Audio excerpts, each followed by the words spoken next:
এখানে আবার ফিরে আসতে পেরে আমি সম্মানিত বোধ করছি। অনেকদিন পর আপনাদের এখানে আসার সুযোগ হলো। আমি দোয়া করি যেন এই কমিউনিটি সুস্থ ও নিরাপদ থাকে এবং আল্লাহ আপনাদের রিজিকে বরকত দিন এবং আপনাকে ও আপনার পরিবারকে রক্ষা করুন।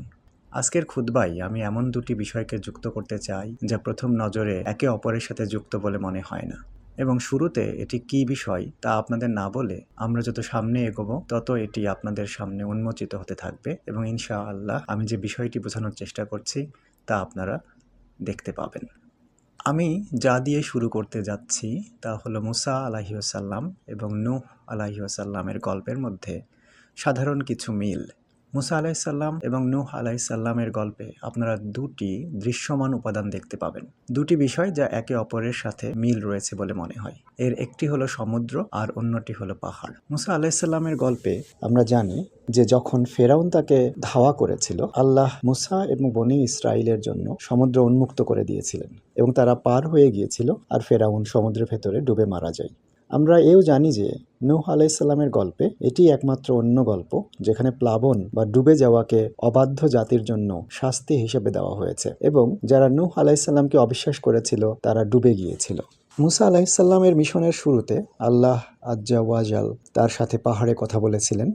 পাহাড়ের আরবি শব্দ হলো জাবাল বা তুর। কুরআনে পাহাড়ের জন্য এই দুটি শব্দই ব্যবহার করা হয়েছে। তবে যাই হোক, মুসা আলাইসাল্লাম পাহাড়ের ওপর আল্লাহর সাথে কথা বলেছিলেন এবং নূহ আলাইসাল্লামের সফরের শেষে, অথবা আপনারা জানেন যখন আল্লাহ নূহ আলাইসাল্লামকে তার কিস্তি বা নৌকা তৈরি করার নির্দেশ দিয়েছিলেন, প্লাবন শেষ হওয়ার পর সেই নৌকাটি একটি পাহাড়ের চূড়ায় জুদি পাহাড়ে গিয়ে ভিড়েছিল। সুতরাং এই দুটি গল্পের মধ্যে যে দুটি পরিষ্কার উপাদান, দৃশ্যমান উপাদানের মিল রয়েছে তা হলো সমুদ্র ও পাহাড়। এখন মূল বিষয়ের কাছাকাছি যাওয়ার আগে আরেকটি বিষয় জেনে নেওয়া যাক। কোরআনে আল্লাহর কথা বলার একটি অত্যন্ত অনন্য শৈলী রয়েছে। যখন তিনি নবীদের বিভিন্ন গল্প সম্পর্কে কথা বলেন তখন তিনি তাদের প্রত্যেকের সম্পর্কে ভিন্ন ভিন্ন অনন্য উপায়ে কথা বলেন, কিন্তু কখনো কখনো তিনি একটি গল্পে অত্যন্ত অনুরূপ বা একই রকম ভাষা ব্যবহার করেন, এমনকি একই রকম শব্দ ব্যবহার করেন এবং পরবর্তীতে আপনি সম্পূর্ণ ভিন্ন একটি গল্পে আবার সেই একই রকম ভাষা বা শব্দ খুঁজে পাবেন। এবং ঠিক এই রকম কিছুই ঘটেছে মুসা আলাইসাল্লাম এবং নূহ আলাইসাল্লামের মধ্যে। তাই আমি মুসা আলাইসাল্লাম দিয়ে শুরু করতে চাই। যখন মুসা আলাইসাল্লাম পাহাড়ে গিয়েছিলেন, আল্লাহ আমাদের সূরা তহাতে বলেছেন যে যখন তিনি পাহাড়ে গেলেন আল্লাহ তাকে কেবল এই কথাই বলেননি যে তিনি তাকে ওহী দিতে যাচ্ছেন, বরং আল্লাহ বলেছিলেন আমরা এর আগেও অনেকবার তোমার ওপর অনুগ্রহ করেছি। আল্লাহ দীর্ঘ সময় ধরে মুসা আলাইসাল্লামের ওপর অনুগ্রহ করে আসছিলেন এবং তাই তিনি মুসা আলাইসাল্লামকে স্মরণ করিয়ে দিতে লাগলেন, যখন তোমার মা তোমাকে ঝুড়িতে রেখেছিলেন, যখন তোমার বোন নদীর তীরে হেঁটে যাচ্ছিল, যখন তোমাকে ফেরাউনের ঘরে লালন পালন করা হয়েছিল, যখন আমরা তোমাকে তোমার মায়ের কাছে ফিরিয়ে দিয়েছিলাম যাতে তার চোখ শীতল হতে পারে এবং তিনি যেন পুনরায় স্বস্তি ফিরে পান। আমি তোমাকে তোমার মায়ের সাথে পুনর্মিলিত করার অনুগ্রহ করেছিলাম, তারপর তুমি একজনকে হত্যা করলে এবং পালিয়ে গেলে, আর আমরা তোমাকে নানাভাবে পরীক্ষা করলাম। সুতরাং তিনি যে সমস্ত বিভিন্ন পরীক্ষার মধ্যে দিয়ে গিয়েছিলেন আল্লাহ সেগুলোর একটি তালিকা তৈরি করেছেন এবং সেই সব কিছুর শেষে পরিকল্পনার অংশ ছিল তিনি মাদিয়ানে বিয়ে করবেন এবং মরুভূমিতে গিয়ে কিছু সময় বসবাস করবেন এবং তারপর একদিন তিনি মরুভূমিতে পথ হারিয়ে ফেলবেন এবং একটি পাহাড়ের চূড়ায় আগুন দেখতে পাবেন। তিনি সেখানে গিয়ে দেখার চেষ্টা করবেন যে সম্ভবত তিনি সেখান থেকে কোনো দিক নির্দেশনা পেতে পারেন কিনা। এখানেই আল্লাহ তার সাথে এই আলোচনা বা কথোপকথন করছিলেন এবং তিনি তাকে কিছু আকর্ষণীয় কথা বলেন। আল্লাহ তাকে যে কথাগুলো বলেছিলেন তার একটি হলো, তুমি এখানে একদম সঠিক সময়ে এসেছো, তুমি এখানে ঠিক পরিকল্পনা অনুযায়ী এসেছো, সুতরাং তুমি যে সমস্ত পরিস্থিতির মধ্যে দিয়ে গিয়েছো তা আমার পরিকল্পনার অংশ ছিল যাতে তুমি এই মুহূর্তে এখানে থাকতে পারো। কিন্তু আল্লাহ তাকে এই কথাও বলেছিলেন যে তুমি জানো আমি তোমাকে নিজের জন্য বেছে নিয়েছি। এবং আরেকটি অত্যন্ত সুন্দর বিষয়, যে বিষয়টিতে আমি এখন আপনাদের মনোযোগ দিতে বলবো, তা হলো তিনি বলেছেন যাতে তোমাকে গড়ে তোলা যায়, তৈরি করা যায়। আমি 1 সেকেন্ডের মধ্যে এই শব্দটির উপর আলোকপাত করব। যাতে তোমাকে আমার চোখের সামনে গড়ে তোলা যায়। গড়ে তোলা বলতে আপনারা জানেন যখন কেউ কাঠ নিয়ে কাজ করে এবং তারা একটি টেবিল তৈরি করে, কিংবা যখন কেউ ধাতু নিয়ে কাজ করে এবং তারা একটি তলোয়ার তৈরি করে, বিভিন্ন ধরনের কাজে আপনাকে কারুকাজ বা শিল্পশৈলী প্রদর্শন করতে হয়, কোণগুলো সঠিকভাবে কাটতে হয় এবং এটিকে সঠিকভাবে রূপ দিতে হয়। মানুষ যখন কোনো পাত্র বা তৈজসপত্র তৈরি করে তখন তারা অনেক কারিগরি প্রয়োগ করে, কৌশল প্রয়োগ করে, তাই না? সুতরাং আল্লাহ এখানে এমন একজনের বর্ণনা দিচ্ছেন যাকে গড়ে তোলা হচ্ছে বা ডিজাইন করা হচ্ছে। আল্লাহ মুসা আলাইসাল্লামকে বলেছেন যে তোমার যে সমস্ত অভিজ্ঞতা হয়েছিল সেগুলো তোমার ডিজাইন হওয়ারই অংশ ছিল। আপনারা জানেন কিভাবে ইঞ্জিনিয়ারিংয়ে পণ্য উন্নয়নের বিভিন্ন ধাপ থাকে এবং প্রথমে একটি ডিজাইন পর্ব থাকে, তারপর তার পরের পর্ব, তারপর তার পরের পর্ব, এইভাবেই একটার পরে একটা পর্বের ভেতর দিয়ে যেতে হয়। এটি ঠিক সেরকম মুসা আলাইহি ওয়াসাল্লাম এর জীবন আল্লাহর দ্বারা ইঞ্জিনিয়ার্ড বা নকশাকৃত হচ্ছিল এবং সেই ডিজাইনের প্রতিটি অংশ, সেই অভিজ্ঞতার প্রতিটি একক অংশই ডিজাইনের অন্তর্ভুক্ত ছিল, যাতে তুমি তোমার আসল মিশনের জন্য প্রস্তুত হতে পারো। এবং এর মধ্যে একটি অত্যন্ত সুন্দর শিক্ষা রয়েছে যে আমরা যে সমস্ত অভিজ্ঞতার মধ্যে দিয়ে যাই সেগুলো আমাদের ইঞ্জিনিয়ার বা গঠন করতে সাহায্য করার জন্য আল্লাহর ডিজাইনেরই অংশ। কারণ মানুষ হলো শিশুর মতো, কাঁচামালের মতো, তাই না?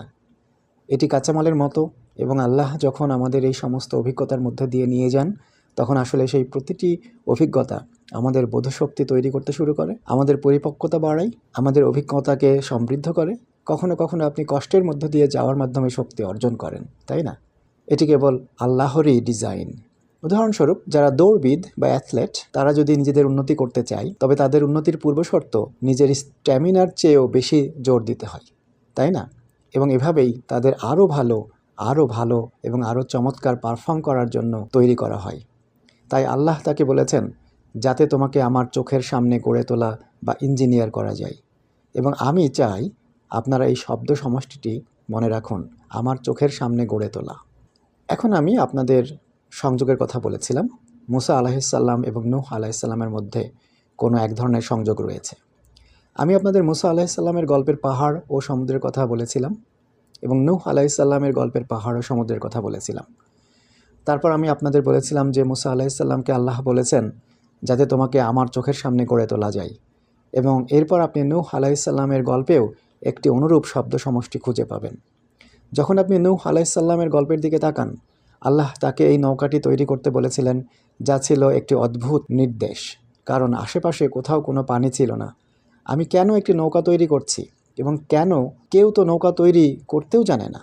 কেউ জানে না, কারণ তারা সমুদ্রের পাশে বসবাসকারী কোনো জাতি ছিল না। তাই নৌকা কিভাবে তৈরি করতে হয় তা জানার কোনো কারণ তাদের ছিল না।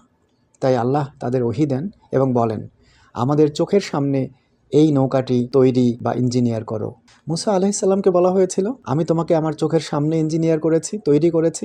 আর নূহ আলাইহিসসালামকে বলা হচ্ছে আমাদের চোখের সামনে এই নৌকাটি তৈরি করো, নৌকাটি ইঞ্জিনিয়ার করো।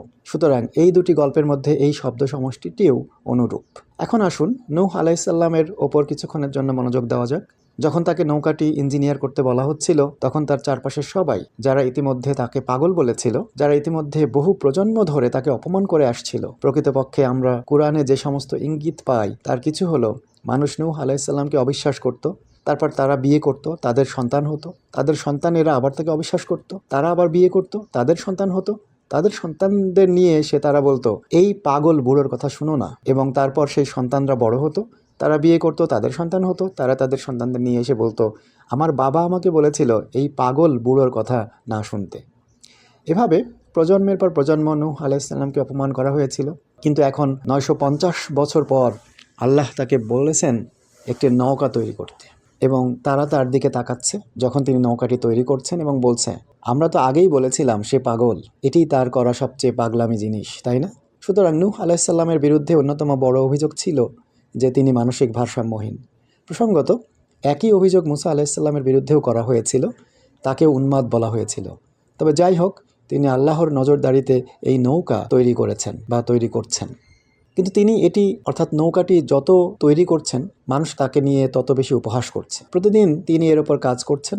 আপনি একদিনে একটি নৌকা তৈরি করতে পারবেন না, একদিনে এটিকে ইঞ্জিনিয়ার করতে পারবেন না। আপনি এর ওপর কাজ করে যাচ্ছেন এবং আল্লাহ এটি প্রায় এমন যে আপনারা জানেন যখন আপনি কোনো কিছু ডিজাইন করেন, বিশেষ করে কোনো কিছু নির্মাণ বা ইঞ্জিনিয়ারিং প্রজেক্ট, এবং আমরা জানি এটি এতটাই বড় যে এতে মানুষজন জায়গা পাবে আর এতে পশু পাখিও জায়গা পাবে। সুতরাং এটি একটি অত্যন্ত বিশাল নির্মাণ প্রকল্প, তাই না? তাই আপনার ব্লুপ্রিন্ট বা নকশা থাকতে পারে এবং আপনার একটি স্কেমেটিক বা কার্যচিত্র কিভাবে কাজ করবেন সেটাও থাকতে হবে। যাতে আপনি সঠিক অংশটি সঠিক জায়গায় বসাতে পারেন, এবং আপনার যে গাঠনিক যে ইঞ্জিনিয়ারিং বা প্রকৌশল সেটিও থাকতে হবে, এবং এর সব কিছুই খেয়াল রাখতে হবে। আল্লাহ অন্য এক জায়গায় বলেছেন, আমরা তাকে কাঠের তক্তা ও পেরেক দ্বারা নির্মিত একটি জিনিসে আরোহণ করালাম। এটি এমন যেন প্রতিটি কাঠের তক্তা ও প্রতিটি পেরেক আল্লাহর দ্বারা ডিজাইন করা হয়েছিল। এটি এখানে বসাও, এটি ওখানে বসাও, এটি ওইখানে বসাও, যাতে নৌকাটি সুন্দরভাবে তৈরি হয়। সুতরাং বাকি সবাই তাকে পাগল বলছে, কিন্তু তিনি নিজে কাজ করছেন আল্লাহ তার কাছে যে ডিজাইন প্রকাশ করেছেন সেই অনুযায়ী। আপনারা জানেন তিনি এই নৌকাটি ডিজাইন করেছেন। এখন কেন আমি আপনাদের কাছে এই দুটি বিষয়ের উল্লেখ করলাম? এখন আমি ধীরে ধীরে সেই মূল বিষয়টির দিকে যাচ্ছি, যা আমি এই খুতবায় আপনাদের সাথে শেয়ার করতে চেয়েছিলাম। এটি কুরআনের একটি অত্যন্ত সুন্দর সূরা, যা আমি এখানে কেবল অধ্যয়ন করতেই আসিনি, বরং আমাদের একদল শিক্ষার্থীর সাথে এর কিছু শিক্ষা শেয়ার করতে এসেছি। এটি কুরআনের 52 নম্বর সূরা, সূরা আত-তুর, এবং আমি চাই আপনারা এই সপ্তাহান্তে নিজেরা এটি পড়ে দেখুন। সূরা তুরের শুরুতে আল্লাহ বেশ কিছু কসম বা শপথ নিয়েছেন। তিনি বেশ কয়েকটি জিনিসের কসম খেয়েছেন। প্রথম যে জিনিসটির শপথ তিনি নিয়েছেন তা হলো পাহাড় আত-তুর, এবং শেষ যে জিনিসটির শপথ করেছেন তা হলো উত্তাল সমুদ্র, আল বাহরিল মাসজুর ওয়াত-তুর ওয়া কিতাবিম মাসতুর ওয়াল বাহরিল মাসজুর। সুতরাং প্রথম জিনিসটি ছিল পাহাড় এবং শেষ জিনিসটি ছিল সমুদ্র। এবং এটি অত্যন্ত সূক্ষ্ম ও চমৎকার যে এই সূরার শেষে আল্লাহ তার নবী সাল্লাল্লাহু আলাইহি ওয়াসাল্লামের সাথে কথা বলেছেন এবং তাকে বলেছেন, তুমি তোমার রবের নির্দেশের অপেক্ষায় ধৈর্য ধারণ করো, তোমার মিশনের ওপর শক্ত থাকো, কারণ তুমি তোমার রবের হুকুম দ্বারা আদিষ্ট হয়েছ। কাজ চালিয়ে যাও, কারণ তুমি অবশ্যই আমাদের চোখের সামনে আছো। সেই একই শব্দ সমষ্টি যা আমি আপনাদের বলেছিলাম মুসা আলাইহিসসালামের গল্পে ব্যবহার করা হয়েছিল, সেই একই শব্দ সমষ্টি যা নূহ আলাইহিসসালামের গল্পে ব্যবহার করা হয়েছিল। আর আজ আল্লাহ মুহাম্মদ রাসূলুল্লাহ সাল্লাল্লাহু আলাইহি ওয়াসাল্লামের ক্ষেত্রেও অনুরূপ একটি শব্দ সমষ্টি ব্যবহার করছেন, এবং তিনি এটি ব্যবহার করছেন এমন সূরার শেষে যার শুরুতে তিনি পাহাড়ের দিকে ইঙ্গিত করেছিলেন এবং সমুদ্রের দিকেও। কিন্তু আমাদের নবী সাল্লাল্লাহু আলাইহি ওয়াসাল্লামের জন্য এর অর্থ কী? এটি আসলে এক অর্থে সেই দুটি গল্পেরই একটি সংমিশ্রণ, এবং আরও বড় অর্থে এই যে রাসূলুল্লাহ সাল্লাল্লাহু আলাইহি ওয়াসাল্লাম মক্কায় থাকাকালীন অনেক অনেক অভিজ্ঞতার মধ্যে দিয়ে যাবেন, এবং সেই অভিজ্ঞতার প্রতিটি অংশই আল্লাহ তাকে দিয়ে পার করাতে চান। শুধু তার নিজের জন্য নয়, বরং কিয়ামত পর্যন্ত সমস্ত উম্মতের জন্য শিক্ষাগুলো আমাদের নবীর মধ্যে দিয়ে যাওয়া অভিজ্ঞতার আলোকেই ডিজাইন করা হচ্ছে। আমরা যদি এটি নিয়ে কিছুটা গভীরভাবে চিন্তা করি, তবে এটি একটি অত্যন্ত শক্তিশালী শিক্ষা। সেই শিক্ষাটি কি? কুরআনের প্রতিটি সূরা যা আমরা এত সুন্দরভাবে তেলাওয়াত করি, আমাদের হাফেজরা মুখস্থ করেন এবং আমরা সলাতে সেগুলো তেলাওয়াত করা উপভোগ করি, যখন সেই সূরাগুলো নবী সাল্লাল্লাহু আলাইহি ওয়াসাল্লামের উপর অবতীর্ণ করা হচ্ছিল, যখন তিনি সেগুলো তেলাওয়াত করতেন, মানুষ তাকে পাগল বলতো, মানুষ তাকে অপমান করত, আর তাকে সেই অভিজ্ঞতার মধ্যে দিয়ে যেতে হয়েছিল যাতে ১৫০০ বছর পর আপনি এবং আমি সেই একই সূরাগুলো তেলাওয়াত করতে পারি। আপনারা বুঝতে পারছেন? সুতরাং আল্লাহ তাকে সেই পরিস্থিতির মধ্যে দিয়ে নিয়ে গিয়েছিলেন, কারণ আসলে তাকে ওটার মধ্যে দিয়ে যেতে হতো যাতে কোনো একদিন আমরা যা তেলাওয়াত করছি তার মূল্যায়ন করতে পারি। তাই প্রতিটি মুসলমানের, আমার এবং আপনার যে বিষয়ে সচেতন হওয়া উচিত তা হলো আল্লাহর যে বাণীগুলো আমরা তেলাওয়াত করার সুযোগ পাচ্ছি সেগুলো সস্তা নয়, এর জন্য একটি বিশাল ত্যাগ স্বীকার করতে হয়েছিল, এবং নবী সাল্লাল্লাহু আলাইহি ওয়াসাল্লামের মিশনটিকে আল্লাহ অনেক কষ্টের মাধ্যমে ডিজাইন করেছিলেন যাতে কোনো একদিন আমরা আল্লাহর বাণীর সহজ অ্যাক্সেস পাওয়ার সুবিধা ভোগ করতে পারি। কারণ এটি আমাদের কাছে কোনো সহজ উপায়ে আসেনি, এটি এসেছে আমাদের রাসূলদের এবং তার উপর যারা ঈমান এনেছিলেন তাদের ত্যাগের মধ্যে দিয়ে।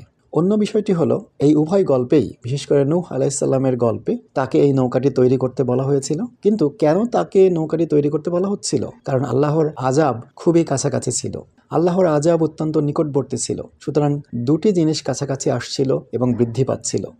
এক, তাদের বাকি থাকা সময় এবং জরুরি অবস্থা বৃদ্ধি পাচ্ছিল। দুই, তারা যেভাবে তাকে নিয়ে উপহাস করছিল তাও বৃদ্ধি পাচ্ছিল। এবং নবী সাল্লাল্লাহু আলাইহি ওয়াসাল্লাম যখন তার দাওয়াত দিচ্ছিলেন এবং মক্কাবাসীদের সাথে কুরআন শেয়ার করছিলেন, তখন তার প্রতি তাদের আক্রমণাত্মক মনোভাব বৃদ্ধি পাচ্ছিল, এবং তাদের আক্রমণাত্মকতা যত বাড়ছিল হিজরতের সময়ও তত কাছে চলে আসছিল। মক্কা ছেড়ে যাওয়ার সময় ঘনিয়ে আসছিল। যখন তাকে মক্কা ছাড়তে হবে, যে মুহূর্তে তিনি মক্কা ছাড়বেন তখনই নতুন অধ্যায় শুরু হবে, এবং সেই নতুন অধ্যায়টি কেবল মদিনার জীবনই নয়, এটি হলো মক্কাবাসীদের জন্য আযাব বা শাস্তির অধ্যায়। এবং সেই শাস্তির প্রথম পর্ব ছিল বদর, দ্বিতীয় পর্ব ছিল উহুদ ইত্যাদি, তাই না? সুতরাং দাওয়াতের পর্ব এখানে শেষ।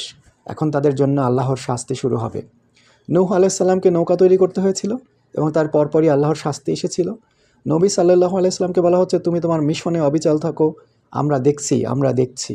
কিন্তু একটি সূক্ষ্ম পার্থক্য রয়েছে, একটি অত্যন্ত আকর্ষণীয় ছোট পার্থক্য রয়েছে এবং একটি সুন্দর সংযোগও রয়েছে নৌকা তৈরি এবং নবী সাল্লাল্লাহু আলাইহি সাল্লামকে যা দেওয়া হয়েছিল তার মধ্যে।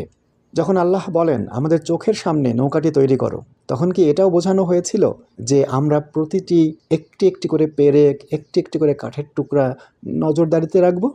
আমরা এই ডিজাইনের প্রতিটি অংশ নিয়ন্ত্রণ করব? আর রাসূলুল্লাহ সাল্লাল্লাহু আলাইহি সাল্লামকে বলা হচ্ছে, তোমরা তোমার মিশনের প্রতি প্রতিশ্রুতিবদ্ধ থাকো।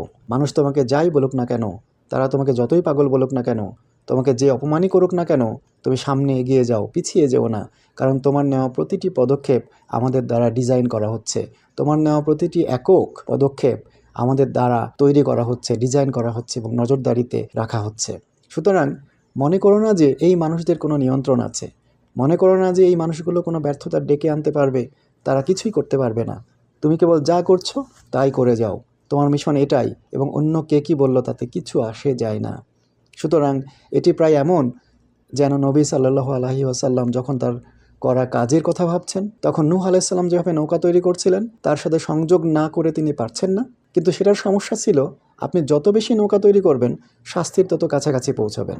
নূহ আলাইহিস সালামের জাতি শাস্তির তত কাছাকাছি যাচ্ছিল, আর রাসূলুল্লাহ সাল্লাল্লাহু আলাইহি ওয়াসাল্লামের যত বেশি দাওয়াত দিচ্ছেন তার জাতি শাস্তির তত কাছাকাছি যাচ্ছে। পরিস্থিতি পরিবর্তিত হতে যাচ্ছে, বদলে যেতে যাচ্ছে এবং অত্যন্ত সুন্দরভাবে আল্লাহ এই সূরায় যা করেছেন তা হলো তিনি নবী সাল্লাল্লাহু আলাইহি ওয়াসাল্লামকে তাসবিহ করতে বলেছেন। তিনি তাকে বলেছেন, এটি দেখতে সম্পর্কহীন মনে হতে পারে এবং রাতের কিছু অংশে তার তাসবিহ করো এবং তারকাদের অস্তগমনকালেও। আপনি যখন সূরার শেষের দিকে পৌঁছাবেন তখন নবী সাল্লাল্লাহু আলাইহি ওয়াসাল্লামকে বলা হচ্ছে আল্লাহর তাসবিহ করতে রাতের বেলাতেও, যতক্ষণ না তারকারাজি অদৃশ্য হতে শুরু করে, যার অর্থ ফজরের সময় পর্যন্ত। এটি একটি অত্যন্ত গুরুত্বপূর্ণ চিত্র, কারণ রাতে আল্লাহর তাসবিহ করার এই চিত্রটি আসলেই তার মিশনের মতোই। তিনি আল্লাহর দিকে আহ্বান করছেন, আল্লাহর নিখুঁততার বর্ণনা দিচ্ছেন, আল্লাহর বাণী শেয়ার করছেন এবং তার চারপাশে রয়েছে কুফরের অন্ধকার, শিরকের অন্ধকার, ঠিক রাতের অন্ধকারের মতো। শীঘ্রই সেই পরিস্থিতির পরিবর্তন হতে যাচ্ছে। একটি নতুন সকাল আসতে যাচ্ছে, মদিনা থেকে একটি নতুন আলো উদিত হতে যাচ্ছে, একটি নতুন পরিস্থিতির সৃষ্টি হতে যাচ্ছে এবং সেটার জন্য মানসিকভাবে প্রস্তুত করতে নবী সাল্লাল্লাহু আলাইহি ওয়াসাল্লামকে বলা হচ্ছে, সকাল হওয়া পর্যন্ত, তারকাদের অদৃশ্য হওয়া পর্যন্ত আল্লাহর পবিত্রতা ঘোষণা করো, যার অর্থ একটি নতুন আলো আসতে চলেছে, তাই না?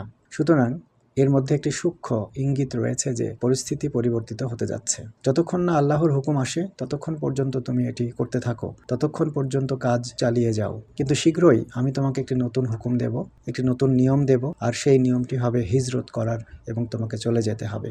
তো এই খুতবার শেষ অংশে আমি আপনাদের সাথে শেয়ার করতে চাচ্ছিলাম যে আপনার এবং আমার জন্য এর অর্থ কী।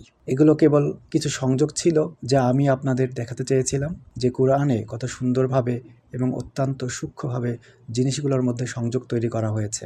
কিন্তু আপনার এবং আমার জন্য এর মানে কি? আপনারা দেখেছেন নবী সাল্লাল্লাহু আলাইহি ওয়াসাল্লামকে বলা হচ্ছে এবং তার মাধ্যমে আমরা শিখছি যে কখনো কখনো যখন আপনি সঠিক কাজটি করেন, যখন আপনি আল্লাহর নির্দেশ পালন করেন, যখন আপনি সত্যের পক্ষে দাঁড়ান, যখন আপনি ন্যায়ের পক্ষে দাঁড়ান, যখন আপনি আপনার নজরদারিতে কোনো দুর্নীতি হতে দেন না, যখনই কোনো ভুল দেখলে আপনি প্রতিবাদ করেন, যখনই আপনি তা করেন তখন সেটার জন্য সবর বা ধৈর্য প্রয়োজন। কারণ যখনই আপনি সত্য বলবেন কেউ না কেউ রাগান্বিত হবে। আপনি যদি আপনার মায়ের কাছে সত্য বলেন তিনি রাগান্বিত হবেন। আপনি যদি আপনার স্ত্রীর কাছে সত্য বলেন এটি বাড়িতে চেষ্টা করবেন না, তিনি রাগান্বিত হবেন। আপনি যদি আপনার ভাইয়ের কাছে সত্য বলেন সে হয়তো রাগান্বিত হতে পারে। আপনার ভেতরে একটা সত্য আছে, কোনো একটা ভুল জিনিস ঘটেছে। আপনি যদি পরিবারে সত্য বলেন কখনো কখনো, আপনি যদি আপনার ডিপার্টমেন্টে সত্য বলেন ম্যানেজার রাগান্বিত হতে পারেন। আপনি যদি আদালতে সত্য বলেন কোনো রাজনৈতিক নেতা রাগান্বিত হতে পারেন। আপনারা জানেন যখনই মানুষ সঠিক জিনিসের পক্ষে দাঁড়ায় তখন মানুষ ক্ষুব্ধ হয়। আপনি যখন সঠিক কাজটি করেন তখন আক্রান্ত হওয়ার ভয় থাকে এবং তাই নবী সাল্লাল্লাহু আলাইহি ওয়াসাল্লামকে কি বলা হয়েছিল? ফাসবির লি হুকমি রব্বিকা, তোমার রবের নির্দেশের জন্য ধৈর্য ধারণ করো। এই সবর আসলে হলো যাই ঘটুক না কেন আমি সঠিক জিনিসের পক্ষেই দাঁড়িয়ে থাকব। মানুষ যাই বলুক না কেন তারা আমাকে যতই আক্রমণ করুক না কেন। এমনকি এই সূরার ঠিক আগেই বলা হয়েছে, তারা কি কোনো চক্রান্ত করছে? তারা কি কোনো ষড়যন্ত্র করছে? তারা কি নবীকে কোনোভাবে আঘাত করার পরিকল্পনা করছে? তারা কি এটাই পরিকল্পনা করছে? তাদের পরিকল্পনা করতে দাও। তোমার রব তোমাকে যা বলেছেন তুমি কেবল তাই করতে থাকো, তুমি সেটিই করে যাও। কিন্তু আপনি যখন সেটি করেন তখন এটি ভীতিজনক হয়, এটি ভয় ছড়ায়। এবং তাই আল্লাহ তার নবী সাল্লাল্লাহু আলাইহি ওয়াসাল্লামকে যা বলছেন তা হলো, হ্যাঁ, তারা আক্রমণ করবে, তারা অপমান করবে, এমনকি প্রসঙ্গত তারা তো তাকে হত্যা করার চেষ্টাও করেছিল, তাই না? তিনি মক্কা ছাড়ার আগে তারা তাকে হত্যা করার চেষ্টা করেছিল। সুতরাং এটি আরও বেশি গুরুতর রূপ নেবে। কিন্তু তুমি জেনে রাখো, এমনকি যখন তারা তোমাকে হত্যা করার চেষ্টা করছে তখনও তুমি আমাদের চোখের সামনে আছো, আল্লাহ দেখছেন। এবং আল্লাহর চোখের সামনে থাকার এই বিষয়টি আসলে অত্যন্ত ভালোবাসাপূর্ণ একটি অভিব্যক্তি। এটি মমতার একটি বাক্য। এটি কেবল এমন নয় যে আমরা তোমাকে দেখছি, যেমনটা কোনো সিকিউরিটি ক্যামেরা দেখে, তেমনটা নয়। এটি তার চেয়ে অনেক বেশি ভালোবাসাপূর্ণ। ঠিক একজন মায়ের মতো, যিনি তার সন্তানকে বাইরে নিয়ে যান এবং সন্তানটি যদি 2-3 বছরের ছোট শিশু হয়, সে যখন একটু একটু করে হাঁটে, মা প্রতি 2-3 সেকেন্ড পর পর পরীক্ষা করেন সে এখনও যেখানে থাকার কথা সেখানে আছে কিনা। কিংবা সে যদি এক মুহূর্তের জন্য হাত ছেড়ে দেয়, মা সাথে সাথে তার হাতটি আবার ধরে ফেলেন, কারণ তাকে প্রতি সেকেন্ডে শিশুটির ওপর নজর রাখতে হয়। এটি হলো তার চোখের সামনে থাকা। এবং তাই যখন নবী সাল্লাল্লাহু আলাইহি ওয়াসাল্লামকে বলা হচ্ছে আল্লাহ দেখছেন, আল্লাহ তাকে বলছেন তুমি কখনোই একা নও। যখন তুমি ভাবছো যে তারা সংখ্যায় এত বেশি আর অনুসারীরা সংখ্যায় মাত্র কয়েকজন, তাদের এত ক্ষমতা আর আমার কিছুই নেই, না, তোমার সাথে আল্লাহ আছেন। ফাসবির লি হুকমি রব্বিকা। আপনার এবং আমার জন্য এর অর্থ আবার হলো আমাদের শক্তিশালী হতে হবে এবং আমাদের সঠিক কাজটি করে যেতে হবে। যতক্ষণ না সঠিক কাজটি করা সম্ভব হয়ে পড়ে, একদম শেষ মুহূর্ত পর্যন্ত যখন সেটি অসম্ভব হয়ে যায়, এবং যখন এটি অসম্ভব হয়ে যাবে, আল্লাহ একটি নতুন দরজা খুলে দেবেন। কারণ কোরআনের অন্যান্য জায়গাতেও আল্লাহর ওয়াদা রয়েছে, যে আল্লাহকে ভয় করে আল্লাহ তার জন্য বের হওয়ার একটা পথ করে দেবেন, একটি নতুন প্রস্থান পথ, একটি নতুন সম্ভাবনা। এটি অনেকটা সেই দোয়ার মতো যা নবী সাল্লাল্লাহু আলাইহি ওয়াসাল্লামকে করতে বলা হয়েছিল, হে আমার রব, আমাকে যেখানে প্রবেশ করাবেন সত্যের সাথে প্রবেশ করাবেন এবং যেখান থেকে বের করবেন সত্যের সাথে বের করবেন। আপনারা জানেন এটি একটি গভীর অর্থবহ আয়াত, তবে মূল ধারণাটি একই। ধারণাটি হলো আপনি এবং আমি কষ্টের মধ্যে দিয়ে না গিয়ে কেবল মুখে বলতে পারি না যে আমরা ন্যায়ের পক্ষে লড়ছি। আপনাকে কষ্টের মধ্য দিয়ে যেতেই হবে। আল্লাহ তার নবী সাল্লাল্লাহু আলাইহি ওয়াসাল্লামকে এত ভালোবাসতেন, তবুও তিনি তাকে অনেক কষ্টের মধ্যে দিয়ে যেতে দিয়েছিলেন। এবং এটি একটি গুরুত্বপূর্ণ শিক্ষা যে সবর মানে আপনাকে কষ্টের মধ্যে দিয়ে যেতে হবে।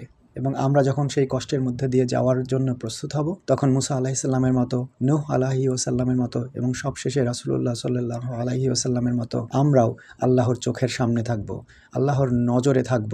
আল্লাহ নজর রাখবেন এবং তিনি পথ দেখাবেন। এখন কিভাবে আপনি এটি খুঁজে পাবেন? কখন আল্লাহ আপনার জন্য একটি নতুন পথ দেবেন? কিভাবে আল্লাহ আপনার জন্য একটি নতুন পথ উন্মুক্ত করবেন? সেই গোপন সূত্রটি তো এই সূরাতেই দেওয়া হয়েছে, তাই না? যখন তুমি দাঁড়াও তখন তোমার রবের প্রশংস পবিত্রতা ঘোষণা করো। প্রতিটি বার যখন আপনি উঠবেন কেবল আল্লাহকে স্মরণ করুন প্রতিটি কর্মকাণ্ডে। হিনা তাকুম মানে মূলত যে কোনো কর্মকাণ্ড, যা কিছু আপনি করতে যাচ্ছেন, প্রথমে আল্লাহকে স্মরণ করুন। ইয়া আল্লাহ, আমি জানি আপনি দেখছেন। ইয়া আল্লাহ, আমি জানি আপনি নিখুঁত। প্রথমে সেটিই করুন এবং তারপর আপনি যে কাজটি করতে যাচ্ছেন তা করুন। এবং তারপর এমনকি রাতের বেলাতেও যখন আপনার সমস্ত কাজকর্ম শেষ হয়ে যাবে, তখন রাতের মধ্যভাগে উঠুন এবং তারকাদের অদৃশ্য হওয়া পর্যন্ত আবার আল্লাহর পবিত্রতা ঘোষণা করুন। আমরা নিজেদের আল্লাহর সাথে যুক্ত করব এবং আল্লাহ গ্যারান্টি দিচ্ছেন যে তিনি একটি নতুন পরিস্থিতির সৃষ্টি করবেন।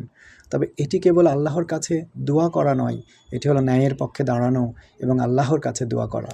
তাই আমি এই কথাটি দিয়ে শেষ করতে চাই, কিছু মানুষের এই ভুল ধারণা রয়েছে যে উস্তাদ, আমি আল্লাহর কাছে এত দোয়া করেছি, আল্লাহ তো কিছুই পরিবর্তন করছেন না, আমি দোয়া করেই যাচ্ছি কিন্তু কিছুই পরিবর্তন হচ্ছে না, তাই না? কিন্তু সেটার একমাত্র সমস্যা হলো আপনি দোয়া করছেন কিন্তু আপনার কোনো সবর অর্থাৎ কোনো অবিচলতা কিংবা পদক্ষেপ নেই। আর সবর মানে এই নয় যে আপনি সেখানে বসে থাকবেন আর পরিস্থিতি ঘটতে দেবেন। আমি মাঝে মাঝে জিজ্ঞেস করি কী পরিবর্তন হচ্ছে না, তখন উত্তর আসে আমার বাবা খুব রেগে যান এবং আমি এত দোয়া করি যাতে আল্লাহ তাকে একজন সুখী মানুষ বানিয়ে দেন এবং তিনি যেন রাগ করা বন্ধ করেন, কিন্তু তা তো হচ্ছে না।